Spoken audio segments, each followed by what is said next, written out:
بسم اللہ الرحمن الرحیم۔ السلام علیکم۔ سارے مہمانوں کی نظریں دروازے پر لگے تھک گئیں۔ دلہن آنے کا نام ہی نہیں لے رہی تھی۔ آج ولیمے کی تقریب ہے اور سارا ہال مہمانوں سے بھر چکا ہے اور اسٹیج تھا کہ بن دلہن کے سونا سونا پڑا تھا۔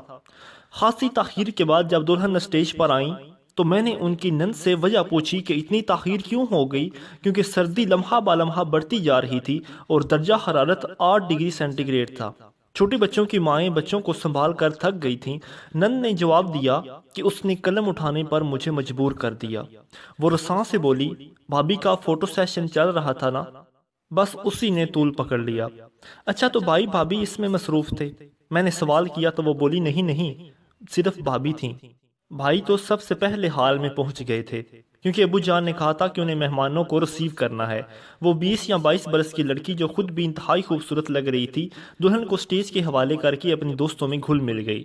اچانک مجھے مہینے بھر قبل کا وہ منظر یاد آ گیا جب ہم بھتیجی کے شادی ہال میں داخل ہوئے تو ہال میں بنے برائڈل روم کے باہر خاص سے لوگ جمع ہو چکے تھے اور برائڈل روم بند تھا۔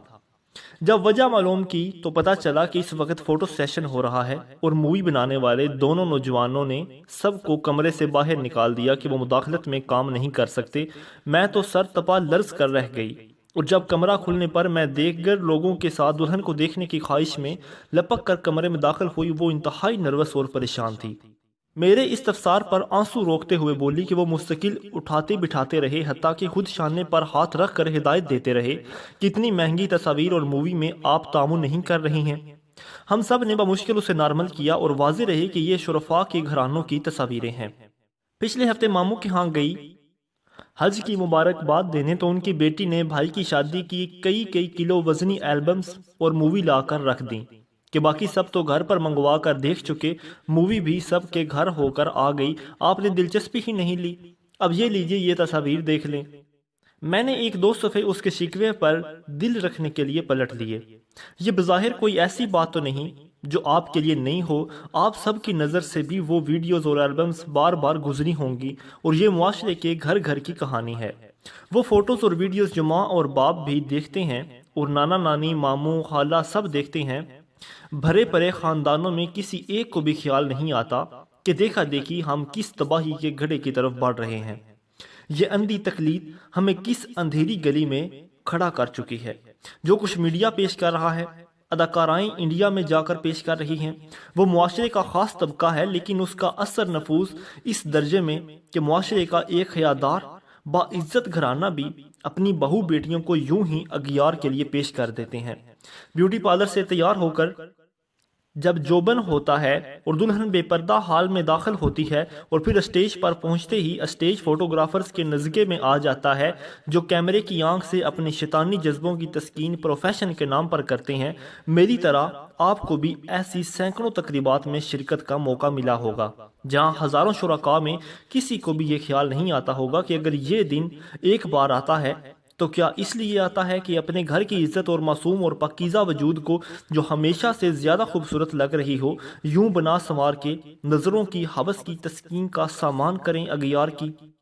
وہ ایک دن جو بہت ارمانوں سے بہت دعاؤں کے بعد آتا ہے، اس دن میں خوب جی بھر کے اس اللہ کی نافرمانی کی جاتی ہے جس سے بہت دعائیں مانگی تھیں اور جس کو گویا اب بھی لالی پاپ دے رہے ہوتے ہیں۔ نعوذ باللہ، دلہن کے سر پر قرآن رکھ کر مخلوط تقریبات میں رقص اور بھنگڑے اور تمام خرافات کے بعد اللہ پاک کو تسلی دے دیتے ہیں کہ قرآن کا سایہ ہے، اس کے سر پر آپ فکر نہ کریں۔ ان تقریبات میں ہر عمر کے مرد اور خواتین اور بزرگ شامل ہوتے ہیں۔ کسی کو یاد نہیں آتا کہ ہمارے دین کا امتیاز ہی شرم و حیا ہے۔ حیا سے محروم لوگ معاشرے کی زنجیر کی سب سے کمزور کڑی ہوتے ہیں۔ حیا اگر معاشرے سے اٹھ گئی تو اس میں حیرت بھی کیا ہے۔ فحش ہورڈنگز، فحش لٹریچر، فحش فیشن میگزین، حتیٰ کہ موبائل میں بھیجے جانے والے پیغامات میں فحش کی بھرمار ہوتی ہے۔ کیبل اور نیٹ نے رہی صحیح کسر پوری کر دی۔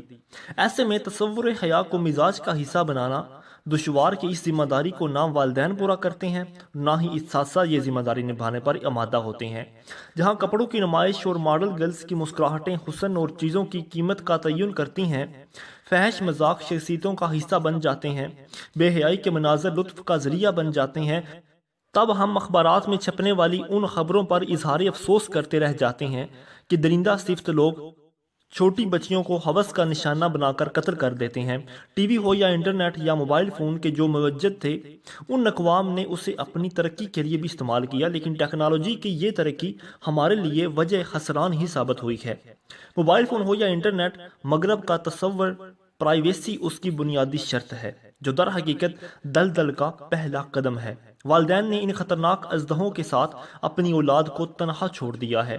اس کی ایک وجہ یہ بھی ہے کہ بچے اس ٹیکنالوجی کی دانائی میں جتنی دور نکل گئے ہیں، جہاں والدین اس کے حروف ابجد سے بھی واقف نہیں ہیں۔ وہ بچوں کے نیٹ کے ساتھ وقت گزارنے کو ان کی قابلیت تصور کرتے ہیں۔ کم عمر بچوں کو اس ٹیکنالوجی کے حوالے کرنا در حقیقت انہی گہرائی کھائی میں دھکیلنے کے مترادف، اور بچے والدین کی کسی بھی مداخلت یا مانیٹرنگ کو جاسوسی خیال کرتے ہیں۔ ہماری نوجوان نسل میں حیا کا یہ فقدان اور پورے معاشرے کا بے حیائی کے کلچر کو قبول کر لینا بہت بڑا خسارہ ہے۔ یہ اولاد ہمارے پاس ایک امانت ہے، یہ امت کا قیمتی سرمایہ ہے، یہ وہ عظیم الشان نعمت ہے جس کی التجا پیغمبروں نے اپنے رب کی حضور کی۔ دجالی فتنوں کے اس دور میں اپنی آئندہ نسل کی اسلامی خطوط پر تربیت اور حیا، جو بنیادی اخلاقی صفت ہے، اس کو ان کی شخصیت کا جز بنانا ایک ایسی اہم ذمہ داری ہے جس کا اہتمام فوری اور ہنگامی بنیادوں پر کرنے کی ضرورت ہے۔